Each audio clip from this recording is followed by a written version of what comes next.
Karurasv on ravitoimeline hea rasv, mis paljude põletuste ja põletike puhul ja töötab. See seep, mis on tervisele väga kasulik. Ta ei kuivata nahka, ta võib pesta, ta on tugeva pesuvõimega, enesetunne on hea ja ka probleemsetele nahkadele väga hea. Ja siis täna on jälle üks seebikeedu päev siin. Ja seebi keetmiseks on mul siuke suur pada, kus siis on puid paneme alla jupikaupa. Varem, kui ma keetsin, siis pidi mõlaga segama kogu aeg seepi, sest kui sa ei sega, ei liiguta, siis ta tõuseb üles, läheb vahule ja jookseb pajast minema. Ja seda enam kinni ei püüa. Selle jaoks, et endal kergem oleks, sai lasta seebi segaja tehtud. Jukkane. Panemegi ta nüüd segama ja nüüd on siis aeg hakata seebikivili saama. Selleks kaalume ära.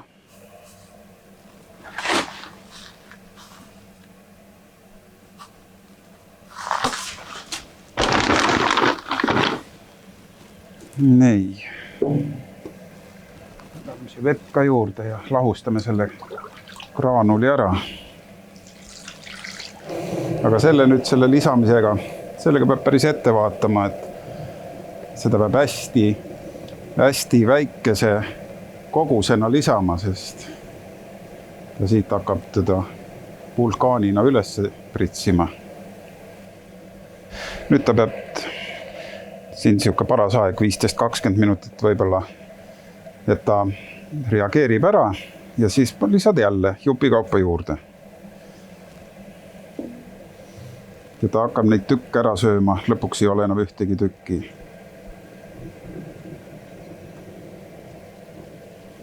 Siis ta hakkab muutuma siukseks munapudruks tasapisi. Suurest osast on ta kõik ikkagi kogemuse ja tunde värk, see ei ole nagu õliseebi, et ma segan kindlalt kokku ja kindlalt ta tuleb, et see on elus asi, see iga kord käitub ise moodi. Seebi keetmise selle protsessi pikkus venib vähemalt 10-12 tunnini. Ja kui ta siis lõpuks valmis on, vaik sisse pandud ja välja sõelutud ja see kuusekoore tükid kõik, mis tulevad, siis ma katan ta kinni. Peale läheb kaan roostevabast ja madratsitega ümberringi. Kui tööpäeva seisnud on, siis on ta juba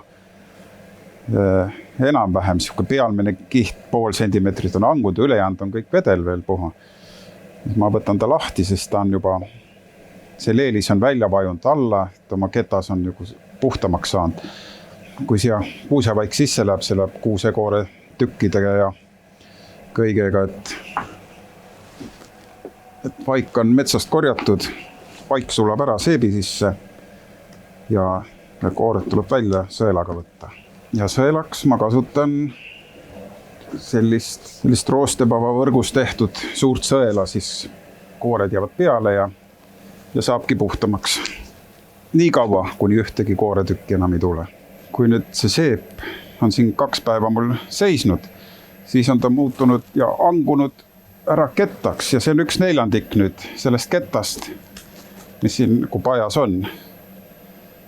Ja nüüd see ketas tuleb lõigata siis sobivateks tükkideks ja kuivama kastidesse. Siin on mul eelmise keedu partiid, mis on siis välja võetud, ootavad. Ja see on 27. aprill 21 näiteks tehtud ja selle sama kuupäeva kanname ka igale kastile, et on teada, mis kuna keedetud on. Ja seebi lõikamine kas peene nööriga või peene traadiga.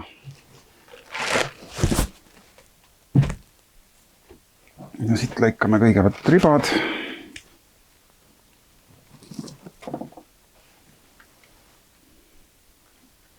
Kena seep.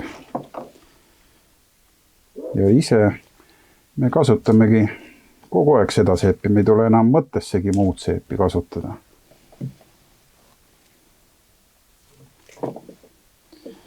Ja siis paneme aga kasti kuivama.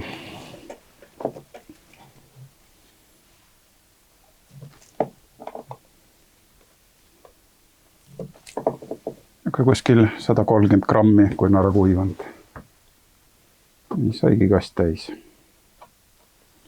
Õhuvahed vahel ja kuivab.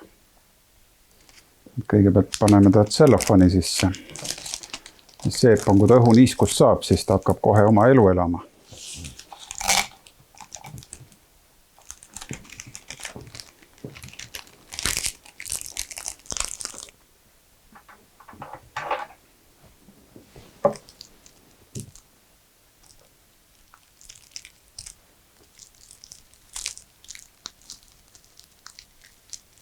Nüüd paneme külge sildi. Sildi peal on ka karu ja kuusk, karukorrasva seep kuuse vaiguga. Ajalugu on selline, et alguse sai ta topistest, et nii väärtuslik rasv raisku ei läheks.